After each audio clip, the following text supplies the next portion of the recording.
Fala pessoal, tudo bem com vocês? O São Paulo não vence o Coritiba e se afasta um pouco mais do título. Será que ainda dá? Um time destruído emocionalmente, em que teve emboscada antes do jogo e a permanência do Diniz. Até quando será? Chega mais, eu sou o Chico Garcia, inscreva-se no canal, hein? E vamos juntos!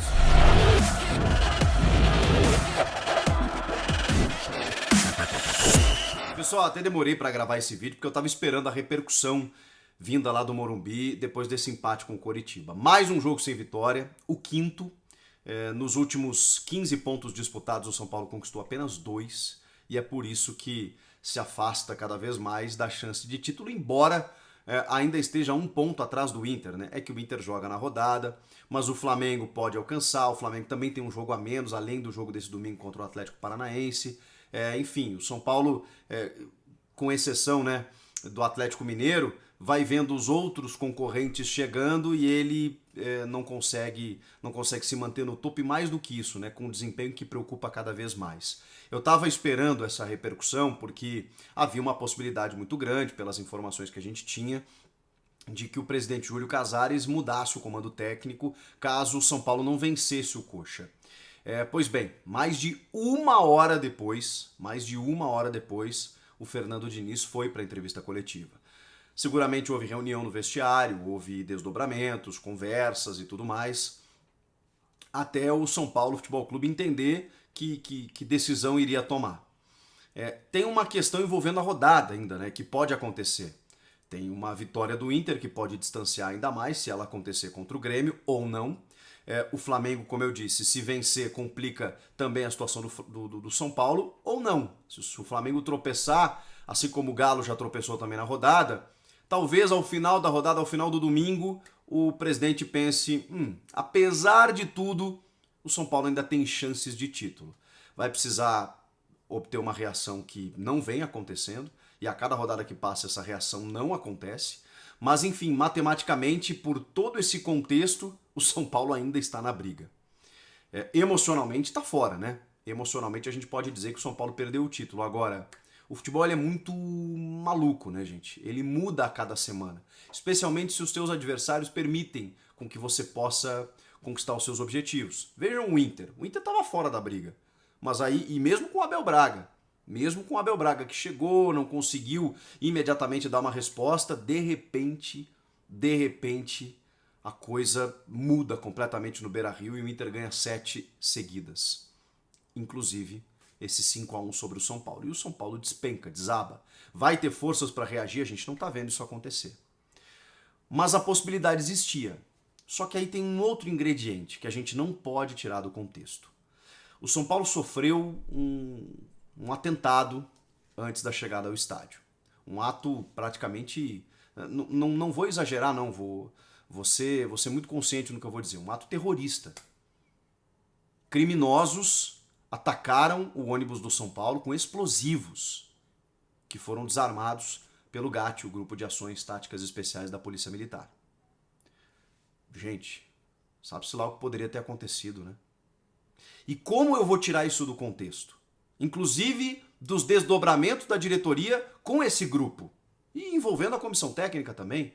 Como que eu vou tirar isso do contexto? Os caras chegaram no estádio, pense você indo para o seu trabalho e as pessoas recebendo você com pedras, com explosivos. Você correndo risco de morrer, dependendo da gravidade da coisa. Cara, é assustador o que aconteceu, porque não há justificativa para isso. Não há. Você pode... não há justificativa nem se o São Paulo tivesse brigando para não cair, se tivesse na Série B, se estivesse sendo rebaixado, não há nada que justifique. A gente está falando de um time que perdeu a liderança, que está mal, que tem uma pressão de títulos. Isso é futebol, gente. Isso está dentro do contexto do futebol. O protesto pacífico, até onde ele é permitido, lamentavelmente, por todas as questões, não só por isso estamos vivendo uma pandemia, mas em situações normais, o torcedor vai lá no estádio, faz a sua vaia, faz o seu protesto, brada contra o time, contra o treinador, tá tudo, é do jogo. Os caras que estão lá, tá no olerite deles, né? Que eles têm que receber essa pressão, tá tudo certo. Isso é do futebol. Agora, isso é inaceitável. 14 caras que foram presos, que não podem ser chamados de torcedores, e que eu só espero o seguinte, porque presos eles não vão ficar, né? A gente sabe que não. Eu só espero que o São Paulo identifique bem, investigue bem quem são esses caras, para que eles nunca mais cheguem perto do Morumbi. Que eles nunca mais pisem no estádio de futebol. Só que isso precisa de investigação, precisa de punição, precisa saber quem são e a polícia já sabe quem são, né? Então, que o São Paulo identifique esses caras sejam completamente barrados do futebol. Porque não tem cabimento o que aconteceu. Mas vamos lá. Não dá pra tirar isso do contexto, porque o Gabriel Sara sentiu uma indisposição e não foi pro jogo. Não sei se tem ligação, mas se tiver, é justificado. Poxa, um jovem jogador que tá chegando, tá na sua primeira temporada como profissional, o cara perde a liderança e chega no estádio recebido com pedras e explosivos. O Thiago Volpi estava muito indignado com a situação, o Brenner estava assustado porque uma pedra passou perto dele. Gente, é muito maluco que você tenha que desenvolver ainda a sua atividade profissional depois disso. E aí eu vou exigir o quê desses caras? Eu sei que a gente tem que ir pro aspecto do jogo, tem erros do Diniz, tem erros dos jogadores, tá tudo bem, eu vou analisar isso e tal, mas eu imagino, uma leitura que faço, que a diretoria São Paulina ela tenha refletido sobre o episódio. E você tomar qualquer decisão drástica depois disso seria muito cruel. Seria muito cruel. Porque os caras ainda foram pro jogo e deram a cara a tapa e tentaram fazer o seu melhor, mesmo ainda com dificuldades, mas foram lá. Eu confesso que eu não sei o que eu faria no lugar deles. Ó, você tem que entrar em campo e jogar. Sério mesmo? Não tô afim, cara. Não tô afim. Os caras tentaram me matar chegando aqui. É triste demais, cara, que isso aconteça. Mas enfim, é óbvio que fica mais uma frustração.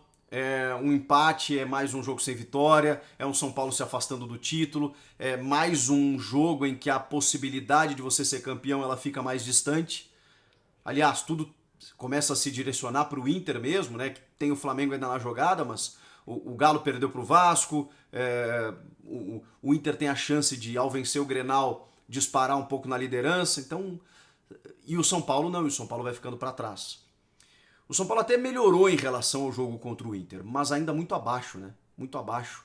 O Coritiba, que é um time que está brigando para não cair, que tem sérios problemas também, você vê uma intensidade diferente em relação ao São Paulo. O São Paulo não tem intensidade de jogo, não tem competitividade. Fez um gol muito bonito numa jogada trabalhada, mas você vê que sem a bola o São Paulo não dá combate, o São Paulo permite a aproximação, tanto que o Coritiba também criou algumas chances. O Galdesani teve 2 chances de cabeça, se ele tivesse um pouquinho mais de qualidade ali no cabeceio, ele poderia ter complicado o Thiago Volpi. Então, em vários momentos, o Coxa também chegou. O São Paulo deu mais espaços do que deveria. E aí vem o segundo tempo, depois que o time melhora, com a entrada do Pablo e do Vitor Bueno, embora o torcedor não goste desses 2 jogadores, o time melhorou, não sei se eles entraram dispostos a fazer alguma coisa, e ali você precisava de sangue novo, você precisava mudar um pouco o teu escopo da partida, porque do jeito que estava a coisa não rolava, o primeiro tempo foi muito burocrático, embora o Daniel tinha perdido uma chance, o Luciano também recebeu um cruzamento em que aparou com o ombro e tal, o São Paulo estava chegando, mas muito abaixo ainda, muito abaixo do que se esperava, melhor em relação ao Inter, mas abaixo do que se esperava, até porque pior em relação ao Inter não tinha como ser, né? Aí vem o segundo tempo, e com essas medidas o São Paulo cria mais oportunidades. E consegue o seu gol através do Luciano, que é um cara que destoa do elenco no sentido positivo. Enquanto os outros são muito regulares, ele joga numa rotação acima. Por entrega, por vontade, por disposição, e isso faz muita diferença nessa hora. Aliás, fez em vários momentos, quando o São Paulo precisou dele, ele resolveu. O Brenner já não sei se sentiu a questão do ônibus, vem sentindo o jejum de gols, sentiu a ausência do Luciano em outros jogos, o Brenner caiu de produção. E o Pablo entrou bem, deu uma assistência, mais uma inclusive, para o Luciano fazer o gol.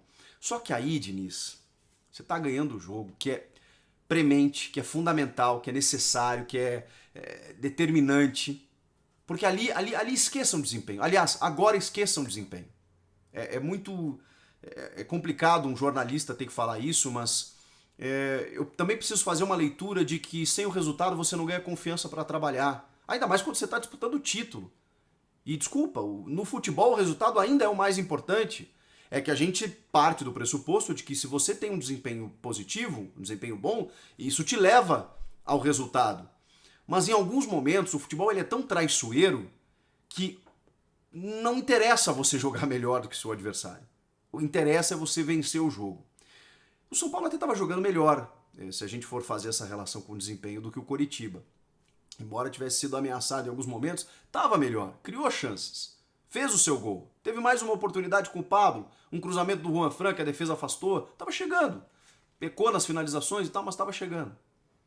Por que o Diniz, que ao fazer essa troca no intervalo, tirou um zagueiro mais uma vez, né, que é uma obsessão dele, e quando ela se torna repetitiva, ela se torna previsível. Então todos os times sabem que ele vai fazer isso. Quando ele está perdendo, que ele precisa ganhar, ele tira um zagueiro e põe mais um meio atacante ou mais um atacante no time.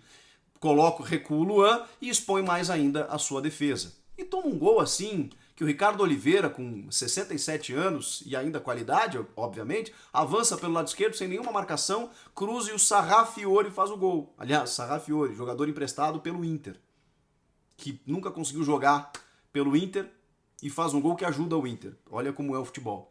Mas o Sarrafiori domina, chuta de perna esquerda sem nenhum tipo de combate, assim como o Ricardo Oliveira avançando também. Por quê? Quando o São Paulo estava vencendo por 1-0, o Diniz não foi mais conservador. Não pensou, peraí, conseguiu meu resultado, agora eu vou fechar a casinha, agora eu vou mudar, agora eu vou povoar o meio de campo, agora eu vou dar balão, agora eu vou dar chutão. E azar é do goleiro, azar de todo mundo. Eu vou sair daqui com esse 1-0, esse meio a 0, 3 pontos e vou voltar para a briga. Por quê?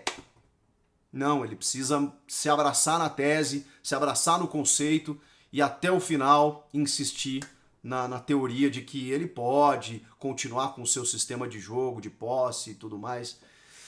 É isso que complica o Fernando Diniz. Ele não parece afeito a mudanças, mesmo quando você percebe claramente que elas são necessárias, que a situação não está evoluindo, que não está tudo dando certo. Ele não consegue mudar.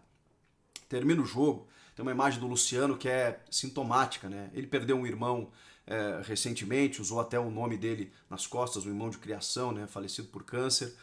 Foi para o jogo, também se ausentou do São Paulo no momento crucial da temporada, né? Isso deve estar sentindo muito na cabeça dele, porque ele foi o cara do São Paulo durante a temporada. E tentou ajudar, fez o gol, inclusive, o time sofreu um empate. O Volpi e o Reinaldo discutindo, debatendo. Um time que desabou emocionalmente por tudo isso e ainda sofre esse tipo de coisa lamentável antes da chegada ao estádio. É difícil, cara, o que está acontecendo com o São Paulo, difícil mesmo. Aí o Diniz vai para a coletiva completamente abatido, né? Mas segundo ele, a derrota para o Inter, a goleada para o 5-1, fez com que o grupo se fechasse ainda mais, com que eles se fortalecessem. A gente só pode confiar na palavra dele, né? A gente não tem outra coisa. E até quando eu falava para vocês aqui na sexta-feira, segundo informações, o relacionamento dele com os jogadores é bom mesmo. Os jogadores gostam dele. E eu acredito que isso seja verdade. Apesar das rusgas ali durante o jogo, né, dos xingamentos e tudo mais, eles têm uma relação de muita liberdade e intimidade. O Luciano faz o gol e vai abraçar o Diniz. E outros jogadores vêm para fazer esse gesto que me pareceu muito claro de apoio ao treinador. E talvez também seja outro ingrediente que tenha feito com que a diretoria tenha dado um passo atrás. Porque não adianta a diretoria se viabilizar com a torcida e se inviabilizar com o elenco. E se o elenco não quiser a saída do técnico, seria uma decisão. Claro que o diretor tem que pensar, o presidente tem que pensar no que é melhor para o clube, mas isso é levado em conta. Se o elenco está abraçando o treinador, mesmo que a coisa não esteja acontecendo, eu acho que ele ponderou todos os prós e contras para tomar essa decisão de forma assodada, assim, de forma precipitada. Tem a rodada para acontecer, tem um São Paulo que ainda está na briga e tem uma reação que pode acontecer no próximo jogo, mas que nunca vem. É sempre o próximo jogo. Mas, incrivelmente, o São Paulo matematicamente ainda tem chance de título. E aí? E aí que tinha que ter vencido hoje, né? Mas, de novo, tem todo um contexto emocional envolvido que atenua. Atenua o empate, atenua até porque o São Paulo jogou bem em determinado momento do jogo, poderia ter vencido, poderia ter feito o segundo gol, mas, e aí por escolhas do técnico, sofre um empate e se complica ali na ponta da tabela. Ficou para o próximo jogo. Será que contra o Atlético Goianiense o time vai reagir? Será que ao final da rodada, dependendo dos resultados, a diretoria vai preferir iniciar a semana já com a mudança? A gente vai ter que acompanhar. O que vocês fariam? Comenta aqui embaixo. Inscreva-se no canal e eu volto na próxima. Tchau!